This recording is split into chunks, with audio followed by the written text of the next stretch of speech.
Hello guys, welcome back to my YouTube channel. आज हम पढ़ेंगे एक नया टॉपिक जिसका नाम है ट्रायंगल्स। तो ट्रायंगल्स के बारे में हमने क्लास 9th में भी डिस्कस किया था, लेकिन वहां पे हमने पढ़ रखा था कॉन्ग्रुएंट ट्रायंगल्स। लेकिन क्लास 10th में हम लोग पढ़ेंगे सिमिलर ट्रायंगल्स के बारे में।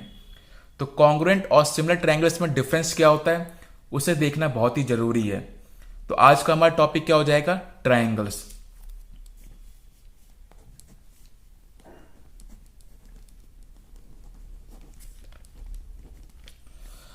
तो आज हम डिस्कस करेंगे ट्रायंगल्स के बारे में। तो क्लास 9th में हमने एक चीज पढ़ी थी जिसका नाम था कॉन्ग्रुएंट ट्रायंगल्स।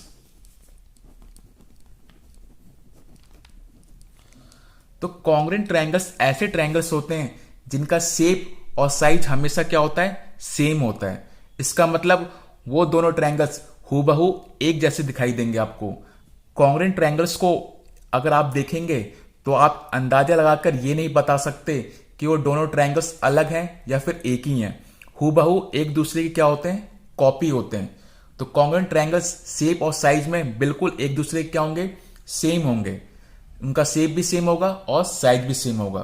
तो कॉन्ग्रुएंट ट्रायंगल्स की डेफिनेशन क्या हो जाएगी? ऐसे ट्रायंगल्स जिनका शेप और साइज क्या होता है? बिल्कुल सेम होता है। तो उसकी डेफिनेशन लिख लेते हैं। कॉन्ग्रुएंट ट्रायंगल्स आर ट्रायंगल्स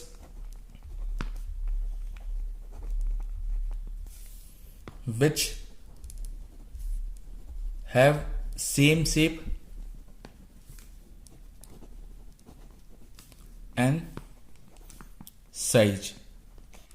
तो दो ऐसे ट्रायंगल्स जिसकी सेम शेप और साइज होती है उसे हम क्या कहते हैं? Congruent triangles.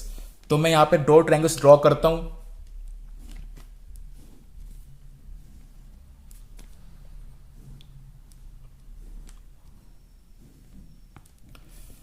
इस ट्रायंगल का नाम हमने मान लिया पी क्यू आर और इस ट्रायंगल का नाम A B C. P Q R और ए बी सी दोनों का शेप सेम है। शेप सेम क्यों है? क्योंकि ये दोनों क्या हैं? ये दोनों क्या हैं? ट्रायंगल्स हैं। तो पी क्यू आर और ए बी सी का सेम शेप हो गया क्योंकि ये दोनों क्या हो गए? ट्रायंगल्स हो गए। और साइज चेक करने के लिए हमें या तो इनकी साइड्स को मेजर करना पड़ेगा या फिर अगर हमने जितने भी क्राइटेरिया पर रखे हैं कॉन्ग्रुएंसी ऑफ ट्रायंगल्स के, अगर उनमें से कोई रूल यहां पर फिट हो जाता है तो हम कह सकते हैं कि P Q R A B C के कॉन्ग्रुएंट है। तो हमने बहुत सारे क्राइटेरिया डिस्कस किए थे वहां पर।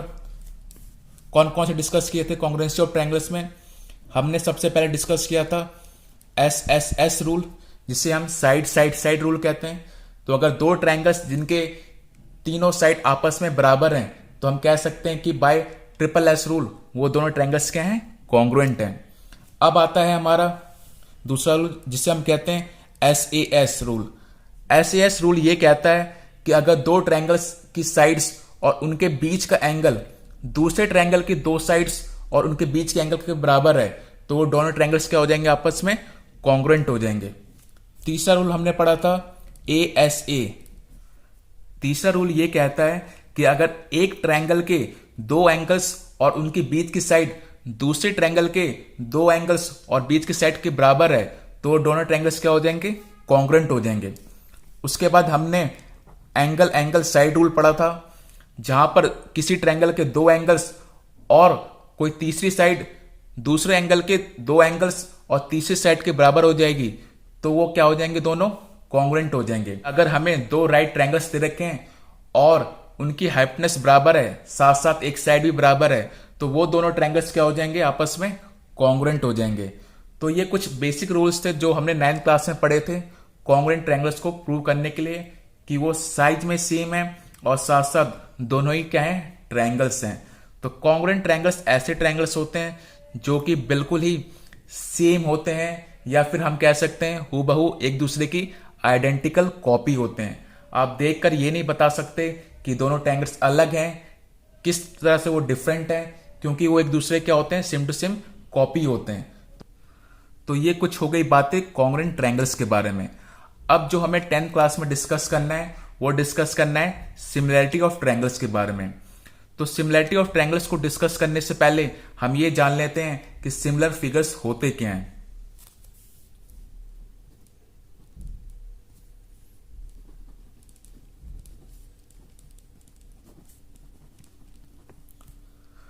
तो सिमिलर फिगर्स ऐसे फिगर्स होते हैं जिनकी शेप सेम होती है बट साइज सेम हो भी सकता है या नहीं भी हो सकता। तो ऐसे फिगर्स जिनके शेप सेम होती है बट ये इंपॉर्टेंट नहीं है कि उनका साइज सेम हो या फिर ना हो, ऐसे फिगर्स को हम क्या कहते हैं? Similar figures. तो सिमिलर फिगर्स की डेफिनेशन क्या हो जाएगी? Two geometrical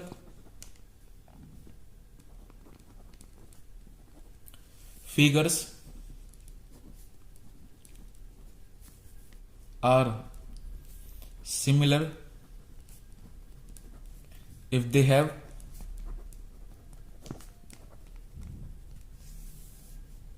same shape but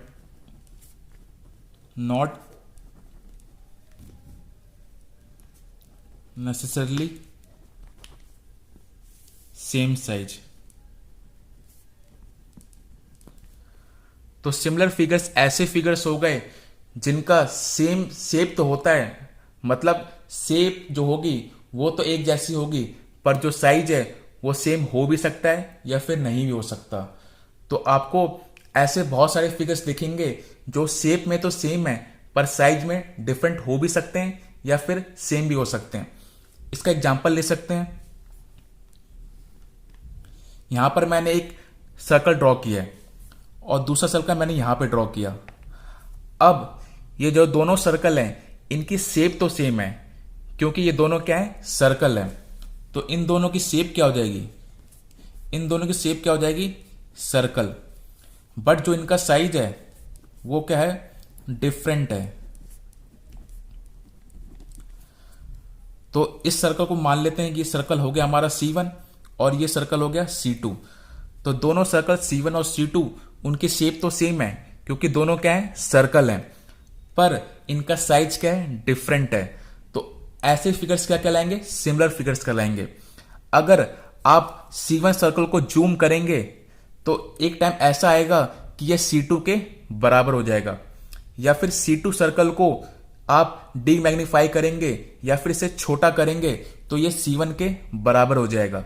इसका मतलब सिमिलर फिगर्स ऐसे फिगर्स होते हैं जिन्हें मैग्नीफाई या डी मैग्नीफाई करके हम उन दोनों को सुपर इम्पोज कर सकते हैं, मतलब एक ही स्टेज में ला सकते हैं। अब दूसरा एग्जांपल लेते हैं। मान लीजिए कि मैंने एक ट्रायंगल ड्रॉ कर रखा है। इस ट्रायंगल का नाम मान लीजिए ABC है। एक और ट्रायंगल ड्रॉ कर लिया मैंने यहां पर, इसका मान लेते हैं PQR। तो अगर हम ABC को मैग्नीफाई करेंगे तो एक टाइम ऐसा आएगा कि ये PQR के बिल्कुल बराबर हो जाएगा। अगर PQR को डी मैग्नीफाई करेंगे तो एक ऐसा टाइम आएगा जब ये ABC के बराबर हो जाएगा। इसका मतलब सिमिलर फिगर्स ऐसे फिगर हो गए जिन्हें हम डी मैग्नीफाई या फिर मैग्नीफाई करके एक ही स्टेज पर ला सकते हैं, या फिर वो दोनों एक दूसरे को सुपर इम्पोज कर देंगी, बिल्कुल एक जैसी हो जाएंगी। आपको चीज समझ में आ रही होंगी, आई होप। तो फिर ये दोनों ट्रायंगल्स क्या हो गए? सिमिलर हो गए क्योंकि इन दोनों की शेप सेम है। दोनों की शेप क्या है? इन दोनों की शेप हमारी ट्रायंगल्स हो गई, ठीक है। तो ABC और PQR दोनों ही के दोनों क्या हैं? ट्रायंगल्स हैं, बट इनका साइज क्या है? डिफरेंट है। याद रहे साइज सेम भी हो सकता है या नहीं भी हो सकता। तो जो मैंने दोनों एग्जांपल्स लिए हैं सर्कल और ट्रायंगल का, इनकी शेप तो सेम है पर इनका साइज डिफरेंट है। तो ये दोनों ही फिगर्स क्या होंगे? सिमिलर होंगे।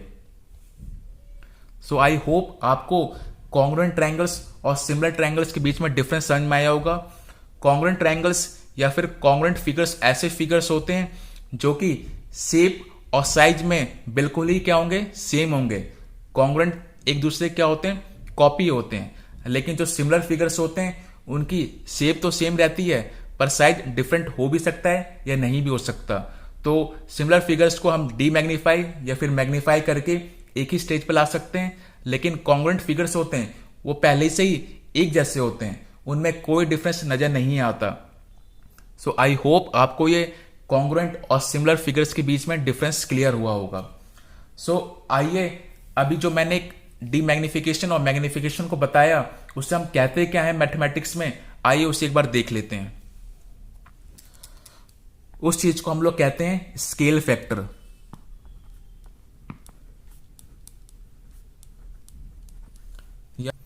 या फिर रिप्रेजेंटेटिव फ्रैक्शन।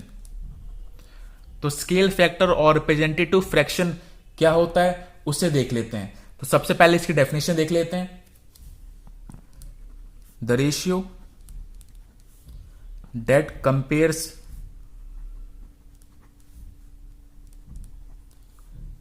मेजरमेंट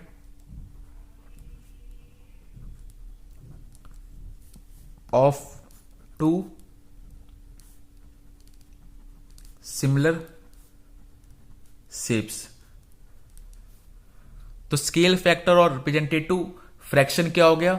ऐसा रेशियो जो दो सिमिलर शेप्स को क्या करता है, कंपेयर करने में हमारी मदद करता है। तो इसके एग्जांपल ले लेते हैं। एक ट्रायंगल एबीसी हमने ले लिया,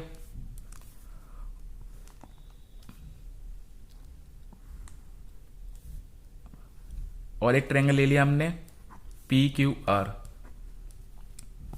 मान लीजिए जो ए बी की लंबाई है वो क्या है, 1 सेंटीमीटर, और ए सी की लंबाई कितनी है उसे भी हमने मान लिया 1 सेंटीमीटर, और बी सी की लंबाई कितनी है 1 सेंटीमीटर। तो तीनों ही लेंथ कितनी हो जाएंगी, 1 सेंटीमीटर की। तो ए बी, बी सी और ए सी कितने की लंबाई हो गई इनकी, 1 सेंटीमीटर हो गई। अब पी क्यू की मान लेते हैं 2 सेंटीमीटर, उसी तरह से क्यू आर की भी 2 सेंटीमीटर, और पी आर की भी 2 सेंटीमीटर।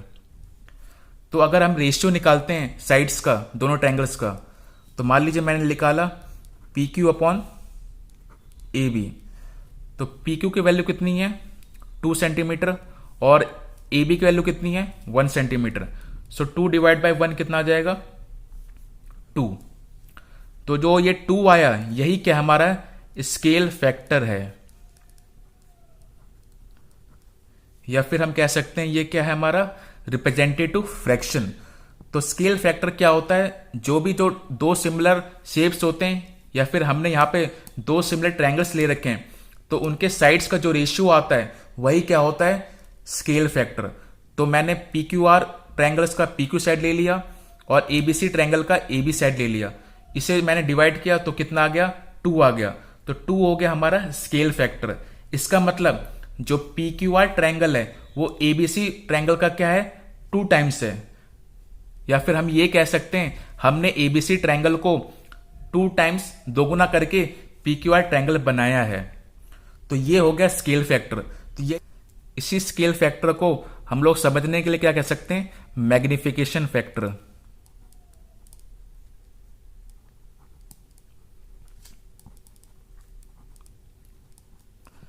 तो मैग्निफिकेशन फैक्टर क्या हो गया, क्योंकि हमने एबीसी को 2 टाइम्स मैग्नीफाई कर दिया और हमारा क्या बन गया ट्रायंगल पी क्यू आर, क्योंकि हर एक एबीसी ट्रायंगल की साइड 2 टाइम्स बढ़ गई है। इसीलिए एबीसी और पी क्यू आर एक दूसरे के क्या हो गए सिमिलर फिगर्स हो गए, और जो पी क्यू आर फिगर है वो एबीसी के 2 टाइम्स होकर बना है। सो आई होप आपको स्केल फैक्टर और रिप्रेजेंटेटिव फ्रैक्शन समझ में आया होगा। तो सिमिलर फिगर्स को देखने के लिए आपको बस यही करना है कि अगर किसी फिगर को मैग्नीफाई या मैग्नीफाई करें तो सामने वाला जो दूसरा फिगर है अगर वो बन जाता है तो वो दोनों फिगर आपस में क्या है सिमिलर हैं। सिमिलर फिगर्स को पहचानने का बेस्ट तरीका यही है कि आप अगर दो फिगर्स आपको सामने दिए हुए हैं तो एक फिगर को अगर डी मैग्नीफाई या मैग्नीफाई करके दूसरा फिगर भी आपको मिल जाता है तो वो क्या हो जाएगा, दोनों फिगर्स सिमिलर फिगर्स हो जाएंगे। आई होप आपको ये चीज समझ में आ रही होंगी। अब नेक्स्ट स्टेप की तरफ बढ़ते हैं।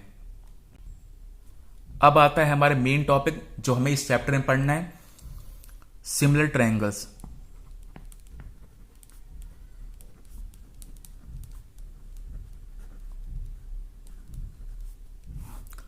तो दो ट्रायंगल्स को हम लोग सिमिलर कैसे प्रूव कर सकते हैं और उनमें क्या क्या खासियत होनी चाहिए जिससे हम उन दोनों को सिमिलर ट्रायंगल्स कह सकते हैं। तो मान लीजिए हमने एक ट्रायंगल ले लिया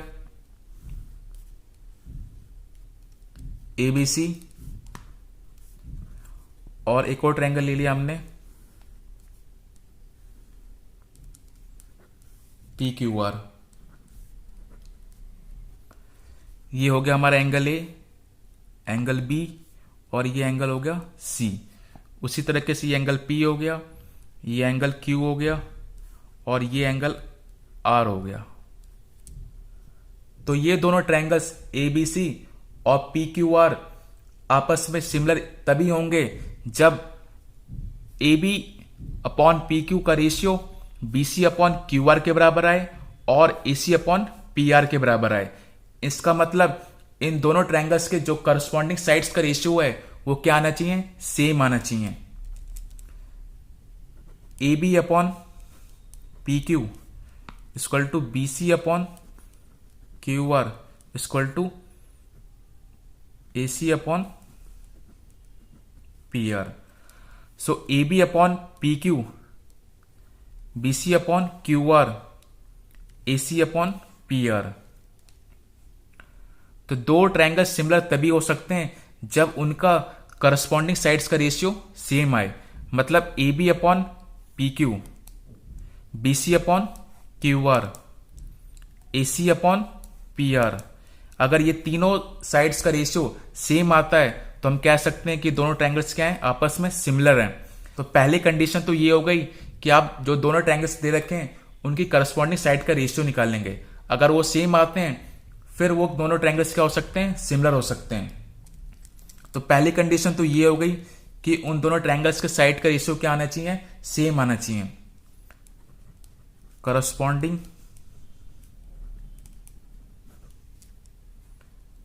sides ratio should be same.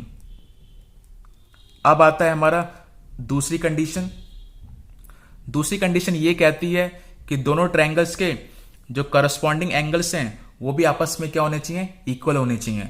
इसका मतलब ए एंगल पी के बराबर होना चाहिए, बी एंगल क्यू के बराबर होना चाहिए और सी एंगल आर के बराबर होना चाहिए। तो एंगल ए बराबर होगा आपका पी के बराबर, एंगल बी होगा क्यू के बराबर और एंगल सी होगा एंगल आर के बराबर। तो अगर ये तीनों एंगल्स आपस में इक्वल हैं तो हम कह सकते हैं कि ये दोनों ट्रायंगल्स ए बी सी और पी क्यू आर क्या है, सिमिलर हैं। इसका मतलब करस्पॉन्डिंग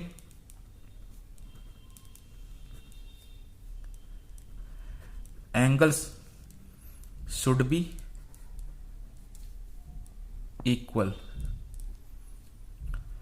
तो ये दो कंडीशंस होती हैं अगर आपको चेक करना है कि दो ट्रायंगल्स सिमिलर हैं या फिर नहीं है। पहली कंडीशन ये हो गई कि उनके करस्पॉन्डिंग साइड का रेशियो सेम आना चाहिए जो आपको दिख रहा है यहां पर, और उनके करस्पॉन्डिंग एंगल्स भी क्या होने चाहिए, आपस में बराबर होने चाहिए। तो अगर ये दो कंडीशन आपको देखने को मिलती है तो हम इसे चेक करके पता कर सकते हैं कि दो ट्रायंगल्स सिमिलर हैं या फिर नहीं है। सो आई होप गाइस आपको ये चीज समझ में आई होंगी। तो आज हमने डिस्कस किया कि कैसे हम कॉन्ग्रुएंट ट्रायंगल्स को प्रूव कर सकते हैं और साथ साथ कैसे हम सिमिलर ट्रायंगल्स की पहचान कर सकते हैं। तो कॉन्ग्रुएंट ट्रायंगल्स ऐसे ट्रायंगल्स होते हैं जो हूबहू एक जैसे होते हैं, एक दूसरे के आइडेंटिकल कॉपी होते हैं। आपको देखकर ये नहीं बता सकते कि दोनों ट्रायंगल्स अलग हैं या फिर सेम है। सिमिलर ट्रायंगल्स की पहचान ये होती है कि उनकी शेप तो सेम होती है पर साइज सेम हो भी सकता है या नहीं भी हो सकता। उसे चेक करने का तरीका यह है कि आप उनमें से जो दो फिगर दे रखे हैं एक को मैग्नीफाई या डिगमैग्नीफाई करिए। अगर वो दूसरे फिगर के बराबर आ जाता है तो वो दोनों क्या हो जाएंगे, सिमिलर शेप हो जाएंगे या फिर सिमिलर ट्रायंगल्स हो जाएंगे। तो आज हमने ये सब चीज डिस्कस करी। आई होप आपको ये चीज समझ में आई होंगी। अगर आई हैं तो प्लीज वीडियो को लाइक और चैनल को सब्सक्राइब जरूर करें। Thank you guys for watching this video.